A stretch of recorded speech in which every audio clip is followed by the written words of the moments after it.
Hey guys, Eddie Kim here. So today I've got something a little bit different for you. I'm doing something based on a suggestion that a viewer left on one of my videos a couple weeks ago, which I thought was a fantastic suggestion about going over how I get the drum sounds that I use on some of my videos.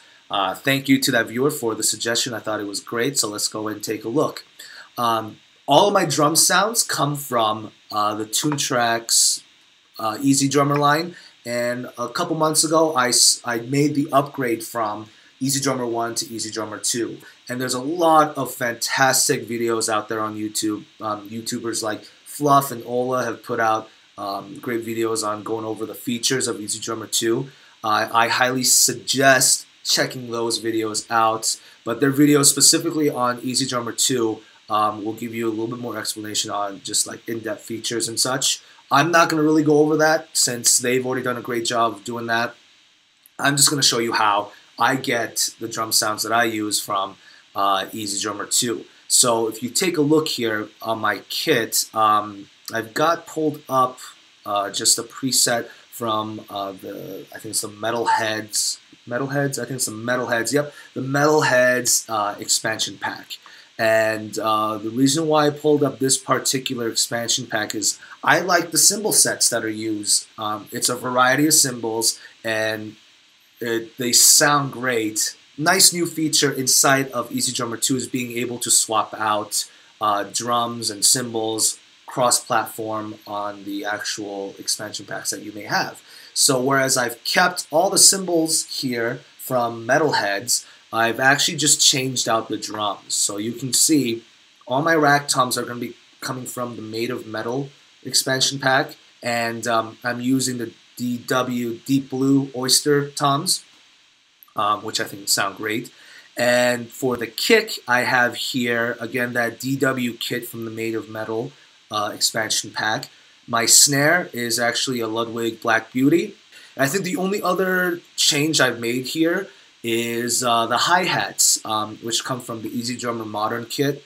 I've changed them over to a Sabian HHX Groove hat set. I think they just sound great. So that's what I've got here, and we'll take a look at how I've got these going inside of this session here. The session I've got is a small snippet from my weekend cover that I did, the remix for Can't Feel Your Face.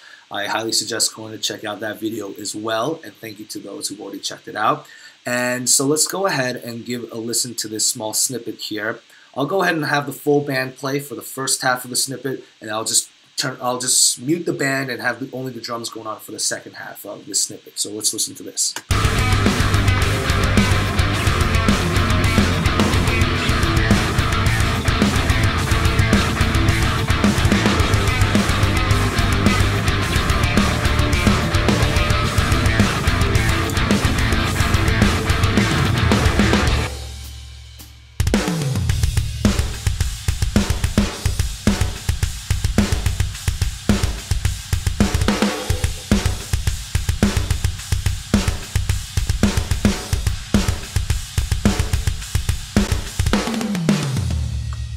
Alright, so not bad, right? You can see here that the kit itself, I program all my drums using an M-Audio Keyrig 49. I tap out each individual part. You can see all my MIDI data here. I got a line for kick, snare, toms, hats, cymbals, and then a separate line for fills as well. The reason why I do this is this allows me to then take separate sections of the kit, put them through other devices or other modules so that I can kind of augment the kit. And here's what I mean by that. As you can see, I've got the kick copied. The line itself, it's just completely copied, just a duplicate. But instead of running it through EZ Drummer, I've got it sending it to something called Proton. And this is Proton. So Proton is a built-in synth module, and I'm using this to kind of emulate like a sub-kick, essentially, where I've got Proton just triggering a very low frequency, somewhere between 20 and 25, and playing exactly the same time when the kick is playing. And I've got it just set for like a fast decay, fast attack, you know, just so it's a quick hit of low frequency when the kick is being hit, you know. And let's go ahead and see if we can listen to just the Proton by itself. But you probably will only be able to hear the Proton if you've got, you know, a pretty good set of monitor speakers with good low frequency response. So, but anyways, let's check that out.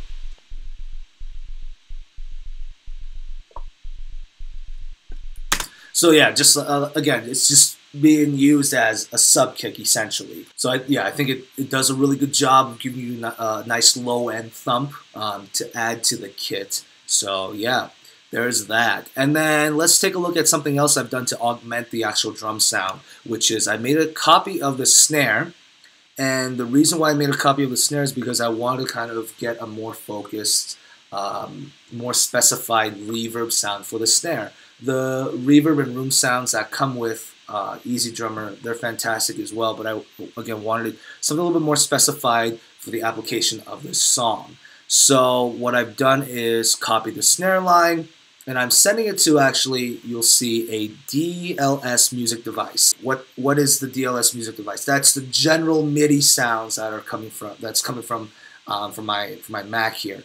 You know, all computers come with some sort of generic MIDI module, MIDI sound module, and for, I believe, all Apple computers, it's going to be this DLS music device. And again, it's like a generic MIDI sound, and you're probably thinking, why would I use a generic MIDI sound?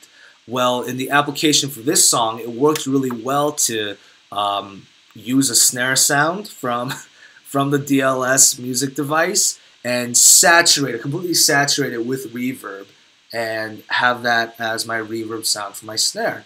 And what I've done, let me show you here, is send the DLS sounds, that snare, to this auxiliary track.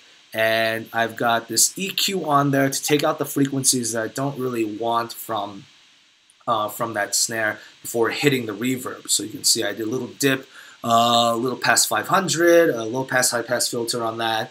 And then it hits this reverb. This is the Waves R reverb, the Renaissance reverb, which I think sounds great, and a lot of great sounds and features inside of this plugin.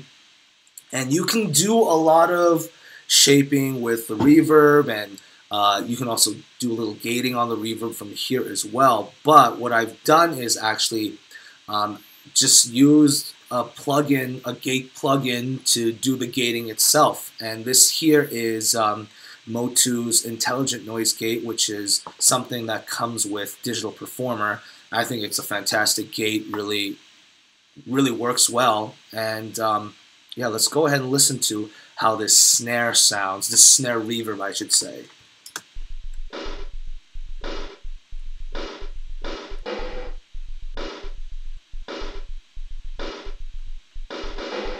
So it may sound pretty silly on its own just like that, but when it's inside of the whole mix, I feel like it really adds a nice depth to the snare, and the whole kit itself, a really nice sound. So yeah, that's a really quick look on how I use the Toontrack products, along with a couple tips and tricks here to get the sound on my tracks. And yeah, if you've got any cool tips or tricks yourself, leave that in the comment section below. I'd love to read about how you guys get some of your sounds, and let me know what you guys thought about this kind of a tutorial style video. I may end up doing more videos like this. Thanks so much for watching, guys. I'll see you guys next time. Take care.